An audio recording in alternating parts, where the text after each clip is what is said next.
Mari kita sama-sama membuka Alkitab kita di dalam Kitab Yosua pasal yang pertama, ayat yang pertama hingga ayat yang ke-9.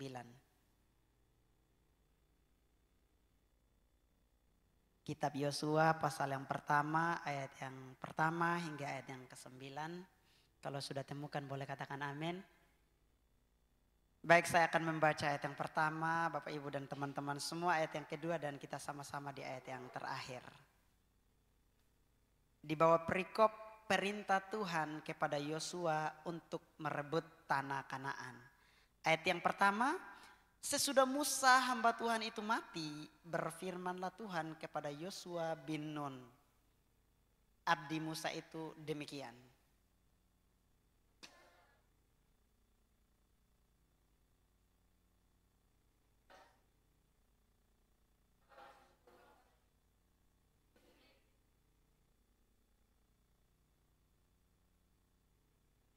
Setiap tempat yang akan diinjak oleh telapak kakimu kuberikan kepada kamu seperti yang telah kujanjikan kepada Musa.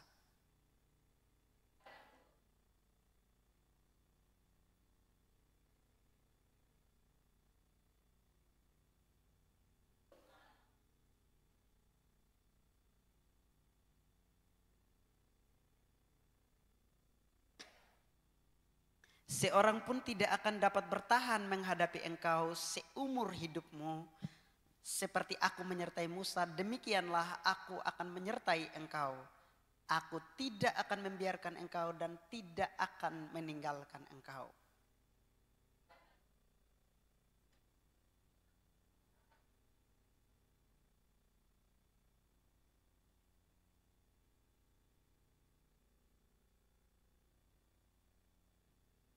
Hanya kuatkan dan teguhkanlah hatimu dengan sungguh-sungguh.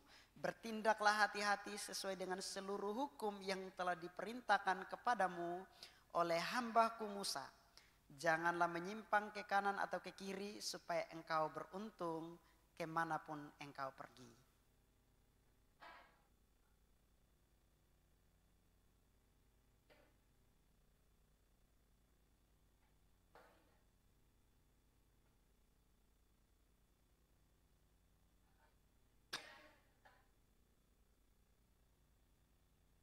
Satu, dua, tiga. Bukankah telah kuperintahkan kepadamu, kuatkan dan teguhkanlah hatimu, janganlah kecut dan tawar hati, sebab Tuhan Allahmu menyertai engkau kemanapun engkau pergi. Demikian jauh pembacaan kebenaran firman Tuhan. Kebenaran firman Tuhan ini adalah ditulis pada masa setelah bangsa Israel keluar dari tanah Mesir, yaitu dari tanah perbudakan, dan mereka telah menjelajahi padang gurun selama 40 tahun, dan mereka berada di tepi atau mendekati sungai Yordan, tepi sungai Yordan pada waktu itu. Nah, setelah peristiwa Musa pukul itu batu dengan tongkatnya atau melanggar apa yang Tuhan perintahkan kepada Musa yang hanya disuruh supaya tunjuk, tapi Musa memilih untuk memukul, dan pada waktu itu sampai kepada peristiwa di mana Musa meninggal dan kemudian Yosua dipilih oleh Tuhan untuk menggantikan Musa. Nah, saudara-saudara yang saya kasihi dalam Tuhan, dari pembacaan kebenaran firman Tuhan ini tentunya kita dapat melihat ada begitu banyak pembelajaran penting. Dan saya percaya malam hari ini bukan pertama kali Bapak Ibu teman-teman semua mendengarkan khotbah ini, tetapi sudah kesekian kalinya. Tetapi saya ingin membagikan kebenaran firman Tuhan ini di bawah tema menjadi pribadi yang berdampak. Menjadi pribadi yang berdampak. Nah, di dalam dunia ini kita bukanlah hanya sekedar pelengkap. Di dalam dunia ini, dalam proses penciptaan itu, manusia itu bukan ciptaan pelengkap begitu, tetapi dia adalah pemeran utama atau yang bertindak sebagai sosok utama di dalam kisah penciptaan itu. Karena apa? Karena ketika penciptaan itu telah dilakukan oleh Tuhan, yang paling terakhir yang dilakukan oleh Tuhan Yesus, oleh Tuhan apa? Yaitu menciptakan manusia. Artinya manusia memiliki peran yang sangat penting untuk mengolah taman pada waktu itu, untuk mengolah apa yang Tuhan kerjakan, yang telah Tuhan ciptakan pada waktu itu. Nah, dalam konteks Yosua ini kita akan belajar menjadi pribadi yang berdampak, dan apa saja yang bisa kita teladani dari Yosua dalam kisah yang telah kita baca ini. Yang pertama yaitu kita mantap dalam persiapan. Untuk menjadi seseorang yang berdampak, untuk menjadi seseorang yang berguna, tentunya kita harus mantap dalam persiapan. Nah, berbicara tentang persiapan itu bukan suatu proses yang hanya dibilang ketika langsung ditunjuk, oke, siap, langsung begitu saya selesai. Tetapi dia membutuhkan proses atau tahapan-tahapan yang begitu panjang. Kalau kita melihat dari perjalanan Yosua ini adalah abdi Musa, di mana dalam perjalanannya memimpin bangsa Israel, Yosua itu berjalan bersama-sama dengan Musa di dalam setiap kisahnya. Kalau misalnya sekarang itu lebih ke Yosua itu disebut sebagai tangan kanan Musa, orang kepercayaan Musa. Makanya ketika Musa dipanggil pulang oleh Tuhan, berdasarkan perjalanan-perjalanan kebersamaan bersama Musa itu, Yosua dipilih oleh Tuhan. Dan berdasarkan pengenalannya akan Tuhan, berdasarkan karakter hidupnya, ia dipilih oleh Tuhan untuk memimpin bangsa Israel. Nah, untuk di dalam kehidupan kita, untuk menjadi seorang yang berdampak, kita harus mantap dalam persiapan. Nah, sebelum kita mantap dalam persiapan, tentunya kita harus tahu kemana kita dipanggil oleh Tuhan. Dan di dalam menjalani kehidupan ini, mungkin kita sebagai anak sekolah atau mungkin kita sebagai pelajar, sebagai mahasiswa, kita harus bisa melakukan atau meningkatkan pengetahuan kita dengan tekun belajar. Atau mungkin kita sudah bekerja di dalam bidang apapun itu, kita harus terus mengupdate skill kita, memperkuat kemampuan kita. Supaya apa? Supaya kita bisa menjadi orang yang dapat dipercayai. Dan perlu kita ketahui, di dalam kehidupan ini atau di masa-masa sekarang, orang yang dapat dipercaya itu sudah sangat-sangat minim. Orang yang dapat dipercaya itu sudah sangat-sangat sedikit. Jadi supaya kita menjadi seorang yang berdampak, tentunya kita harus menjadi seorang yang dapat dipercaya atau menjadi tangan kanan. Nah, di situ perlu mempersiapkan diri dengan matang. Matang secara emosional, matang secara pemikiran kita, secara karakter kita. Karena kalau kita tidak memiliki kematangan, kita tentunya tidak bisa menjadi pribadi yang berdampak. Coba aja Bapak Ibu mengerjakan sesuatu yang istilah pegang pisau aja lah. Buat pisau, orang sabu kan bisa buat pisau. Buat pisau, kalau misalnya tak salah buat juga, pasti membahayakan dirinya sendiri, orang yang membuat itu. Mungkin ketika dia terpa itu besi, bisa saja terlepas dari jepitannya.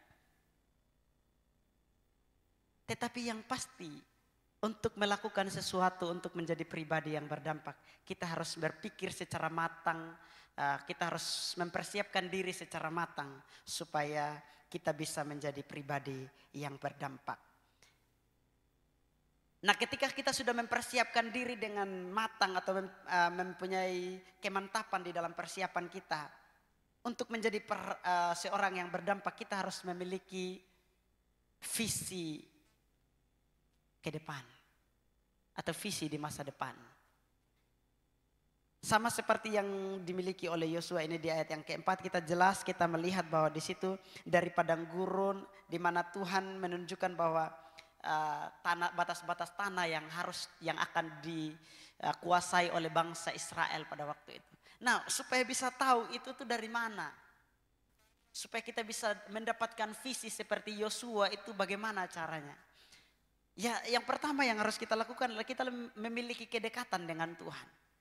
Supaya kita tahu tujuan Tuhan menciptakan kita itu apa ya. Kita harus memiliki kedekatan dengan Tuhan. Kita harus memiliki hubungan yang intim dengan Tuhan. Misalnya Bapak Ibu yang sudah punya suami, sudah punya istri. Misalnya di dalam kehidupan berkeluarga. Ya kadang-kadang memang yang saya lihat di TikTok begitu. Yang saya lihat di TikTok. Laki-laki itu dipaksa untuk peka dengan keadaan perempuan. Tapi kan sebenarnya itu perlu. Tapi kan kalau misalnya dipaksa untuk peka seperti itu. Pastinya sudah mengalami kedekatan dong. Tidak mungkin tidak tahu. Laki-laki suami itu tidak mungkin tidak tahu apa yang menjadi kemauan istri. Sama juga kalau suami sudah capek, sama seperti bapak saya, bapak gembala di tempat ini. Kalau bapak sudah pulang capek-capek, mama tahu harus diam-diam. Jadi jaga adik diam-diam. Mama sudah biarkan bapak istirahat. Itu kepekaan gitu. Jadi sama juga untuk kita menjadi pribadi yang berdampak di dalam kehidupan kita, menjadi pribadi yang berguna buat orang di sekitar kita. Ya kita harus punya kepekaan dengan Tuhan. Maunya Tuhan apa dalam kehidupan saya supaya saya memberkati banyak orang begitu. Supaya saya berguna bagi banyak orang. Supaya saya berguna buat orang-orang di sekeliling saya, buat keluarga saya. Ya kita harus punya visi itu. Sama juga kalau misalnya saya tuh, kita punya apa namanya, waktu kecil kita punya cita-cita, semuanya punya cita-cita, pasti punya cita-cita. Kita berpikir, wah ke depan saya harus jadi pendeta. Tujuan saya menjadi pendeta apa? Saya harus mengabarkan Injil, melayani orang-orang yang perlu dilayani oleh kebenaran firman Tuhan. Nah, ketika kita punya itu, mengerti maksudnya Tuhan dalam kehidupan kita, ya kita tentunya tidak tinggal diam.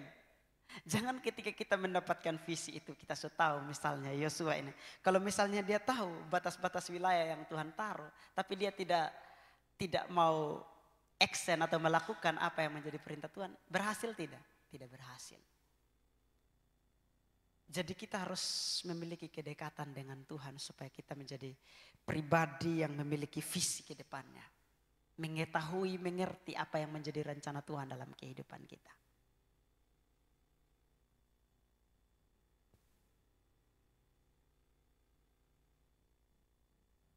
Nah, memiliki juga visi yang besar itu karena kita tahu. Karena kita tahu sumber visi itu Tuhan. Jadi kalau kita bercita-cita hanya untuk, ya saya bisa melakukan yang kecil ini. Memang tidak salah sih kalau misalnya kita berharap kita melakukan hal-hal kecil yang bisa membantu orang lain. Tapi kita harus tahu bahwa kita punya Tuhan yang besar. Ya kita harus memiliki dampak yang besar.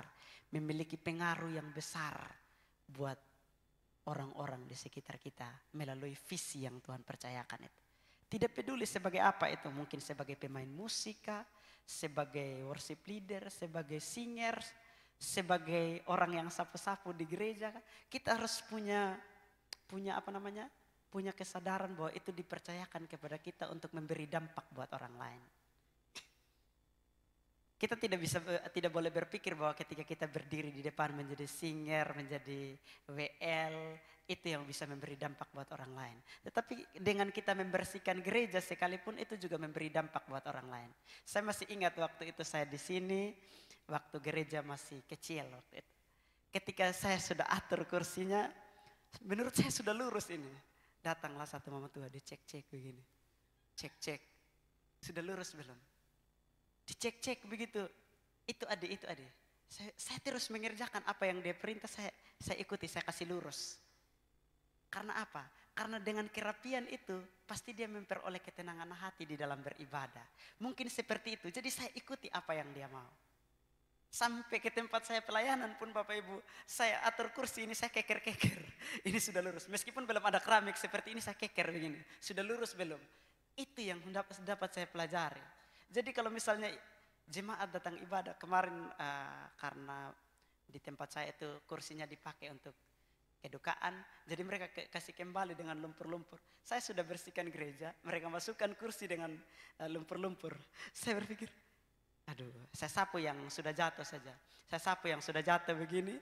Sementara ibadah anak-anak goyang kursi ke apa? Berantakan lagi. Pas keluar jemaat tanya, ini kursi dari mana? Saya kasih tahu sudah, ya karena memang sudah mau mulai ibadah. Karena ibadah di sana sudah jam 8, jadi waktu untuk bersihkan itu sudah sangat mepet buat saya. Jadi saya bilang, nanti dibersihkan lagi, saya bilang.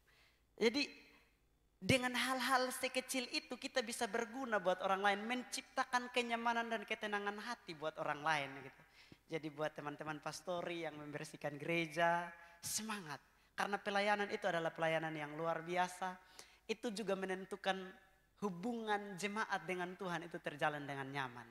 Karena kalau misalnya kursinya sudah rapi, sudah bersih, lantainya dipel, itu juga memiliki ketenangan hati tersendiri buat jemaat Tuhan. Sehingga mereka beribadah dengan luar biasanya di hadapan Tuhan. Jadi kita harus tahu kita dipanggil untuk apa, kita harus melakukan itu dengan sepenuh hati. Nah itu pesan Mama Gembala buat saya. Apapun yang kamu kerjakan, kerjakan dengan tidak bersungut-sungut, dengan senang hati. Jadi saya selalu mengerjakan itu, mengingat kata-kata itu ketika saya melayani gitu. Nah itu salah satu hal yang sangat-sangat berpengaruh di dalam kehidupan kita. Bahkan melalui kata-kata sekecil itu pun dapat merubah kehidupan kita. Jadi tidak dapat dipungkiri, seperti apapun Tuhan memanggil kita, menaruh visi itu dalam hati kita. Pastikan itu memiliki dampak buat orang lain. Pastikan itu memiliki pengaruh buat hidup orang lain. Jangan membawa pengaruh yang buruk maksudnya.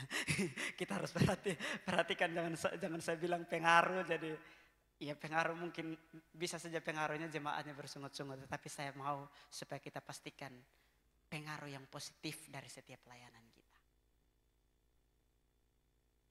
Kita harus pastikan itu.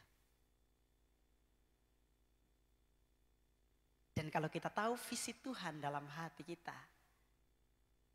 saya pastikan tidak akan ada yang namanya kita merasa bahwa kita lebih unggul satu dari yang lain. Jadi di situ kita akan merasa bahwa misalnya di sini saya butuh Feby untuk atur dalam bagian anak sekolah minggu. Saya butuh Ata untuk atur dalam bagian pemuda. Itu kan memperlengkapi setiap pelayanan. Dalam bagian dan bidang apapun itu kita diperlengkapi untuk sebuah pekerjaan baik yang telah Tuhan tentukan buat kita di tempat ini. Dan untuk menjalani sebuah visi tentunya bukan suatu hal yang mudah. Ini saya secara sederhana saja menggambarkan hal ini. Tetapi saya percaya bahwa ketika kita menangkap visi yang besar daripada Tuhan, tentunya itu bukan suatu hal yang gampang, suatu hal yang mudah. Makanya di situ kalau kita melihat beberapa kali Tuhan menegaskan kepada Yosua, kuatkan dan teguhkanlah hatimu. Artinya apa? Mungkin pada waktu itu Tuhan melihat keadaan Yosua, bisa saja dia khawatir, bisa saja dia merasa, waduh, mampukah saya? Karena begitu keras kepalanya orang Israel pada waktu itu, kan Yosua sudah lihat, sudah saksikan. Ini bangsa yang tegar tengkuk, kepala batu ini. Bisa tidak? Tapi Tuhan bilang kuatkan dan teguhkanlah hatimu. Maka kita harus memiliki keteguhan. Yang ketiga, kita harus memiliki keteguhan di dalam menjalani visi itu supaya kita berdampak. Itulah sebabnya di situ dikatakan di ayat 6, 7 dan 9 itu, kuatkan dan teguhkanlah hatimu. Karena itu ya kalau misalnya kita lihat di situ sepertinya Tuhan menenangkan hati Yosua. Tenang Yosua, kuatkanlah dan teguhkanlah hatimu. Sama juga kalau kita merasa saat ini bahwa apa yang kita pikul, visi yang Tuhan taruh dalam hati kita itu berat, mungkin susah untuk kita jalani. Ingat, kuatkan dan teguhkanlah hatimu. Saya mungkin di tempat pelayanan, saya kasih contoh saya saja lah, nanti salah-salah lagi karena saya tidak terlalu tahu bagaimana kehidupan Bapak Ibu. Saya dalam kehidupan pelayanan saya kerap kali itu saya capek gitu. bawa motor sendiri itu bahu saya yang jatuh dari atas kuda waktu kecil itu. Oh sepertinya nyeri sekali begitu. Kadang-kadang saya menangis di atas motor. Tapi saya hanya dikuatkan oleh kebenaran firman Tuhan bahwa ada jiwa-jiwa yang harus menerima pelayanan saya. Itu yang saya pikirkan yang buat sudah kuat lah. Karena saya tangkap bahwa visi yang Tuhan taruh dalam hidup saya adalah melayani. Dan saya merasa kalau saya tidak melayani, ada sesuatu yang kurang dalam kehidupan saya. Dan perlu saya pertanggungjawabkan di hadapan Tuhan. Maka kalau saya di sini Bapak Ibu, kalau hari Jumat itu saya tidak pergi, saya merasa seperti apa yang kurang dalam hidup saya. Jadi saya harus digerakkan untuk pergi untuk pelayanan. Apapun bentuk pelayanan, bahkan ketika saya tidak diberikan pelayanan, maksudnya tidak ada jadwal khotbah sekalipun seperti di minggu kedua dan keempat, saya akan tetap pergi. Saya akan pastikan bagaimana pelayanannya di sana. Karena saya tahu sekecil apapun yang saya lakukan, itu tentunya memberkati. Dan meskipun saya capek, saya bilang aduh Tuhan benar-benar capek. Bahkan pernah saya sakit. Saya sudah sakit ini selama beberapa hari, sekitar 4 hari saya terbaring sakit. Ketika masuk di hari Jumat, Tuhan saya harus pelayanan Tuhan. Saya harus bangun. Dan saya harus bisa untuk menjalani pelayanan itu. Dan pada awalnya memang ketika dipanggil untuk pelayanan di sana saya sempat berpikir bahwa Tuhan, saya dipercayakan untuk pelayanan di suku yang berbeda dari saya. Bukan orang Sabu. Saya khawatir waktu itu. Bagaimana karakter mereka. Dan Bapak Ibu tahu karakter jemaat yang saya layani. Bukan hanya jemaat, pelayannya juga. Itu Tuhan Yesus. Mereka sangat sulit untuk menerima masukan dan saran. Jadi saya benar-benar ketika saya sampai saya harus tunduk, saya mempelajari satu persatu bagaimana caranya mengambil hati mereka, mengarahkan mereka, memberitahukan kebenaran itu kepada mereka. Itu yang saya khawatirkan. Tapi suatu malam ketika saya berdoa, bukan satu malam, satu pagi, waktu itu jam 2:30 pagi, saya terbangun dari tidur saya. Saya berdoa. Saya berdoa dan saya mengeluh di hadapan Tuhan. Ketika saya mengeluh di hadapan Tuhan terkait itu, Tuhan mengingatkan saya bahwa lewat kebenaran firman Tuhan, akulah yang memilih kamu, bukan kamu yang memilih aku. Artinya Tuhanlah yang taruh kamu di tempat ini, tentunya saya bertanggung jawab atas hidupmu. Dan puji Tuhan sampai saat ini pelayanan berjalan begitu aman dan luar biasa. Saya percaya bahwa tidak terlepas dari penyertaan Tuhan dalam kehidupan saya, dalam kehidupan pelayanan saya. Dan juga itu tidak terlepas dari kekuatan, keteguhan iman yang Tuhan taruh dalam hati saya di dalam perjalanan pelayanan saya. Dan yang terakhir tentunya yang menjadi acuan atau menjadi dasar utama yang harus kita pegang untuk menjadi pribadi yang berdampak, yaitu kita harus berakar dalam firman. Seperti yang dikatakan di ayat yang ke-7 dan 8 itu. Dia katakan kuatkan dan teguhkanlah hatimu dengan sungguh-sungguh. Bertindaklah dengan hati-hati sesuai dengan seluruh hukum. Seluruh hukum yang diperintahkan kepadamu oleh hambaku Musa. Dan juga engkau jangan lupa memperkatakan kitab Taurat itu. Artinya ketika hukum itu kita pelajari, kita juga tidak boleh lupa untuk memperkatakannya. Karena dengan ketika kita memperkatakannya, baik itu kita menasihati orang lain, baik itu ketika kita duduk dan menasihati diri kita sendiri, baik itu di dalam keadaan apapun kita memperkatakan hukum itu, kita memperkatakan firman itu akan menguatkan hati kita, menuntun kita.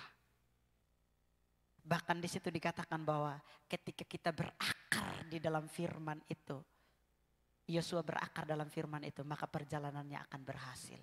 Saya juga terlampau percaya bahwa ketika saya dan Bapak Ibu, teman-teman semua berakar di dalam firman itu, tinggal di dalam firman itu, maka perjalanan kita akan berhasil. Bahkan kita akan menjadi pribadi yang berdampak. Pribadi yang berguna, pribadi yang membawa pengaruh positif buat orang lain. Bukan kalau orang lain lihat itu Atta itu lihat the model dulu. Bukan seperti itu. Tetapi kalau Tuhan lihat, woi itu adik Atta kalau dia pelayanan luar biasa. Itu yang terbaik. Ketika apa? Ketika kita berakar dalam firman. Tapi kalau kita tidak berakar dalam firman, maka orang lain akan melihat, orang di Sabu bilang, hela taherani ngat herani hela diudau pada dau. Artinya apa? Mau Kristen tidak Kristen sama saja. Soal maki kita sama-sama memaki. Orang Kristen memaki, orang Jingitiu memaki. Artinya kita tidak berdampak buat orang lain. Jadi malam hari ini saya mau kita sama-sama belajar dari kebenaran firman ini. Untuk kita menjadi pribadi yang berdampak, setidaknya Bapak Ibu ingat bahwa kita harus benar-benar mempersiapkan diri kita seperti yang dilakukan oleh Yosua di dalam mengikuti Musa, belajar tentang apapun yang dia alami dari perjalanannya bersama Musa pada waktu itu.